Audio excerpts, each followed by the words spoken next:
آپ یہ دیکھتے ہیں کہ مولانا افتخار حسین جعفری صاحب اس کتاب کے حوالے سے کیا ارشاد فرماتے ہیں۔ اعوذ باللہ من الشیطان الرجیم، بسم اللہ الرحمن الرحیم۔ ناظرین محترم، یقیناً آپ اس پروگرام سے بار بار یہ بات سنتے چلے آ رہے ہیں کہ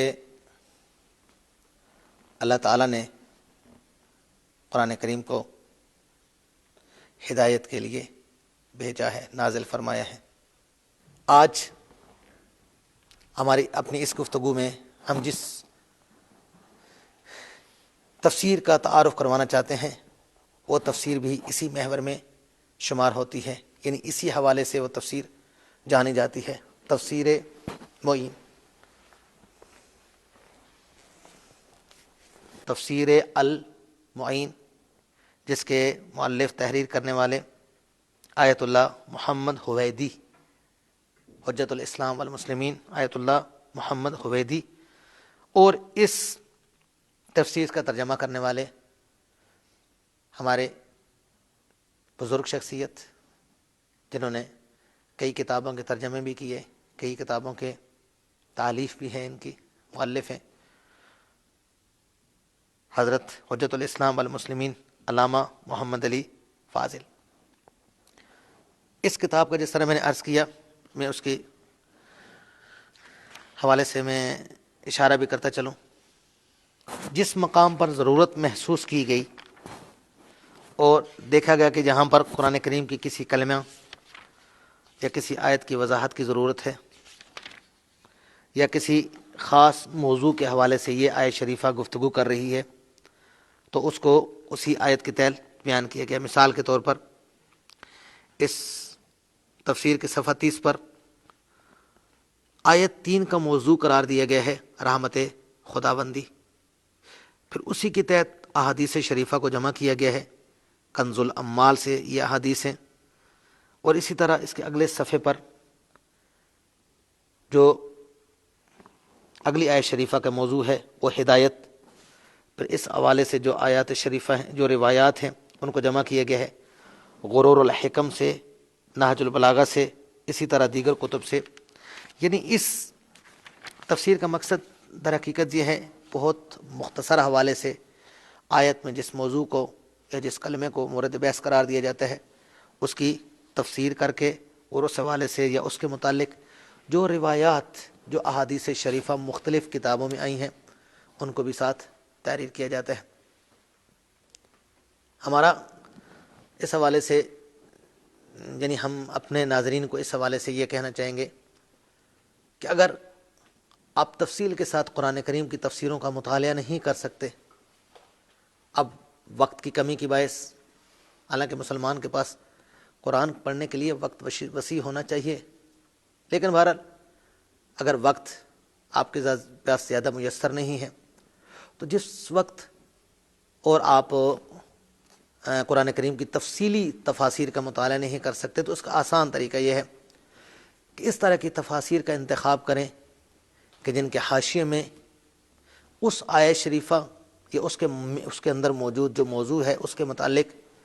جو تحریریں ہوتی ہیں ان کا مطالعہ کریں ساتھ ساتھ، تاکہ آپ کو پتہ چل جائے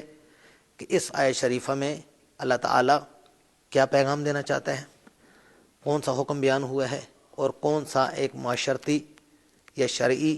یا انفرادی حکم بیان ہوا ہے۔ تفسیر المعین میں بھی غالباً اسی طرح کی کوشش کی گئی ہے، اور اس حوالے سے روایات اور احادیث شریفہ کو جمع کیا گیا ہے۔ انشاءاللہ ہم امید رکھتے ہیں ناظرین محترم سے، جو اپنی زندگی میں ان کی کوشش یہی ہوگی ایک مسلمان ہونے کے حوالے سے، ایک مومن ہونے کے حوالے سے، کہ زیادہ سے زیادہ وقت اس عظیم کتاب کو دیں، اور جس حد تک میسر ہو سکے اس کا مطالعہ کریں۔ یعنی اس کی آیات شریفہ کی تلاوت کرنا یقیناً ثواب کا باعث ہے، اس کا ہر لفظ کتنے ہی عظیم ثواب پر مشتمل ہے، لیکن جس مقصد کے لیے اللہ تعالیٰ نے قرآن کریم کو نازل فرمایا ہے وہ در حقیقت اس کی ذات کی معرفت اور ہدایت تک پہنچنا ہے، اور اس کے لیے یقیناً ہم سب ناظرین سے، سب مسلمانوں سے، سب مومنین سے یہی امید رکھتے ہیں کہ ہم اس کا مطالعہ کریں گے اور اس سے اپنی زندگی کو حقیقت کی راہ پر اور صراط مستقیم پر چلانے کی کوشش کریں گے۔ والسلام علیکم ورحمۃ اللہ وبرکاتہ۔ ناظرین، آپ نے جانا کہ جناب مولانا افتخار حسین جعفری صاحب اس کتاب کی اہمیت کے حوالے سے کیا فرما رہے تھے۔ ابھی وقت ہوا ایک بریک کا، بریک کے بعد دوبارہ حاضر ہوں گے، ہمارے ساتھ رہیے گا۔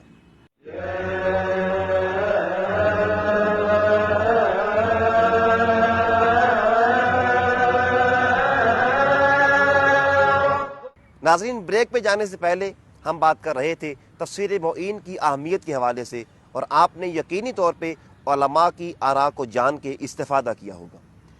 ناظرین، اب ہم بات کریں گے اس تفسیر معین کی اہم ترین خوبی کا۔ اس کی اہم ترین خوبی یہ ہے کہ اس کتاب میں کوئی لفظ بھی احادیث سے ہٹ کے بیان نہیں کیا گیا، یعنی کہ قرآن کو رسول اور اولاد رسول کے فرمان کے ذریعے بیان کیا گیا ہے۔ ناظرین، آپ نے یقیناً یہ حدیث سنی ہوگی، رسول خدا سے یہ نقل کیا جاتا ہے کہ آپ نے فرمایا انی تارکن فیکم الثقلین، کہ میں آپ میں دو گراں قدر چیزوں کو چھوڑے جا رہا ہوں۔ آئیے میں آپ کو بتاتا ہوں کہ اگر ہم ان دو گراں قدر چیزوں کو مجسم طور پہ ایک جگہ پہ دیکھنا چاہتے ہیں تو اس تفسیر میں دیکھ سکتے ہیں کہ جہاں پہ کلام خدا کو بیان کیا گیا ہے اور اس کلام خدا کی تفسیر کے طور پہ احادیث رسول خدا اور اولاد رسول خدا صلی اللہ علیہ وسلم کو بیان کیا گیا ہے۔ ناظرین، آئیے اب یہ دیکھتے ہیں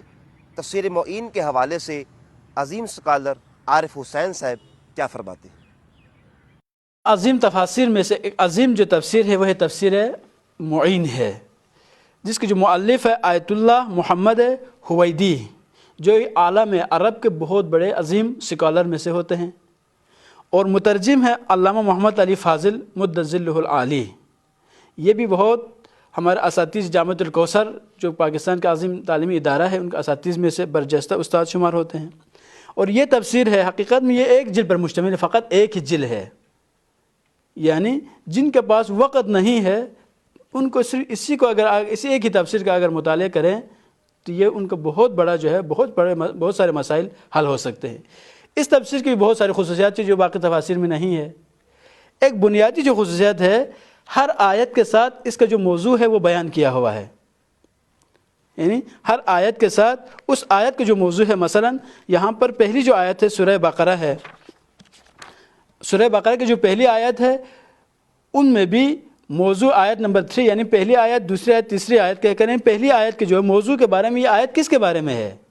ایک تو ہوتے پورے سورہ میں جو مطالب بیان ہوئے ہیں ان کو بیان کیا جاتے ہیں، لیکن اس تفسیر میں یہ بنیادی جو ہے اس کی خصوصیات میں سے ہے کہ کوشش کی ہے جہاں جہاں وہ آیات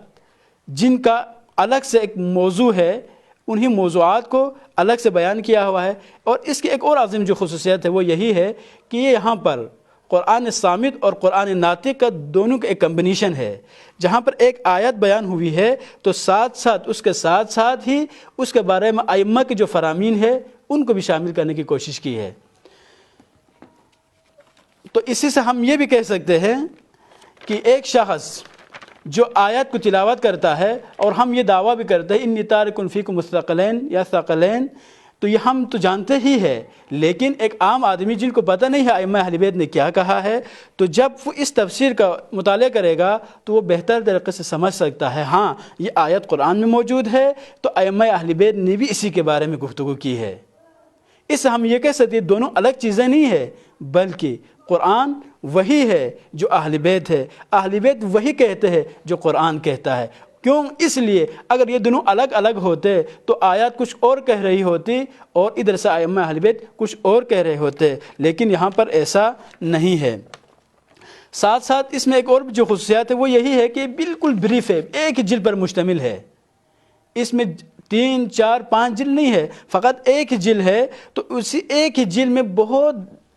باریک طریقے سے انتہائی شارٹ طریقے سے اس کی جو ہے تفصیل بیان کی ہوئی ہے۔ تو ہم کہہ سکتے ہیں یہاں پر تفسیر بالروایہ ہے، چونکہ آیت کے ساتھ روایت بھی بیان ہوئی ہے۔ تو ایک جو ہے